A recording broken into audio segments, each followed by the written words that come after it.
La enfermera descubrió algo terrible mientras administraba una inyección. Por error, administró analgésicos en lugar de antiinflamatorios al anciano. Lo que la alarmó aún más fue que, en lugar de los 3 miligramos de morfina prescritos, había administrado 100 miligramos. Un medicamento de tal pureza, con solo 5 miligramos sería suficiente para causar la muerte. El anciano intentó calmarla diciendo que no se preocupara, pues si se usaba el antídoto dentro de los 10 minutos, podría ser eliminado del cuerpo mediante el metabolismo. Luego el anciano sacó un cuaderno y comentó que esto parecía un método de asesinato muy interesante. Pero en ese momento la joven estaba angustiada, porque el antídoto que debería estar en el botiquín médico había desaparecido sin razón aparente. El anciano notó su preocupación, pues las personas adineradas como él generalmente vivían en fincas alejadas, incluso si llamaba pidiendo ayuda de inmediato. El personal médico no llegaría a tiempo. En ese momento el anciano comprendió que alguien quería asesinarlo. Para culpar a la enfermera, la joven intentó hacer una llamada rápidamente, pero el anciano colgó el teléfono. Luego le explicó cómo evitar sospechas, pues no quería que por su culpa la familia de la joven quedara destrozada. Le indicó que bajara las escaleras sin hacer ruido, que saludara a su hijo menor en la entrada, pues eran exactamente las 12 en punto, y que luego se alejara de la finca en coche. Al salir del alcance de las cámaras de vigilancia, debía estacionar el coche junto a la carretera y regresar a la finca por la puerta trasera del patio. Como el perro de la familia la conocía, no ladraría, pero para evitar ser vista por nadie,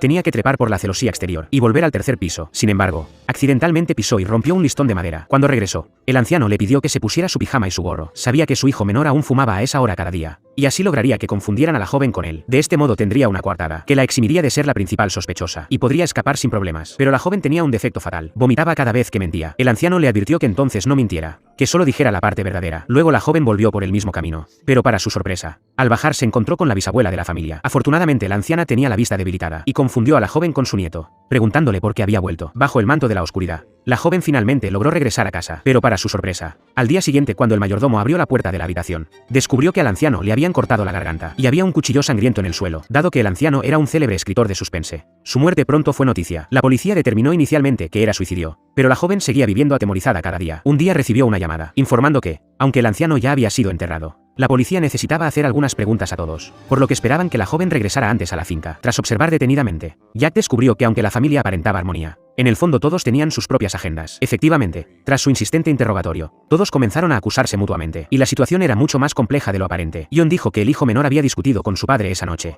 pero el hombre lo negó rotundamente. La verdadera situación era, el hijo menor, al carecer de talento para los negocios, había empezado a interesarse por los derechos literarios de su padre. Esperaba adaptar las novelas al cine, para generar ingresos adicionales para la empresa, pero el padre consideraba que no tenía capacidad de innovación, y que desde que asumió el cargo, solo había estado viviendo del patrimonio familiar. El anciano pensó que él mismo lo había perjudicado, así que decidió destituirlo como director general, y le pidió que al día siguiente acudiera a su oficina para concretar los detalles. Al observar las microexpresiones de cada uno, Jack detectó algunas incongruencias. Decidió cambiar de estrategia y comenzar a interrogar a la joven enfermera. Por otro lado, la policía también mostraba escepticismo. El forense ya había determinado que era suicidio. ¿Por qué perder tiempo en esto? Pero Jack pronunció unas palabras impactantes. ¿Quién se suicida cortándose la garganta con un cuchillo?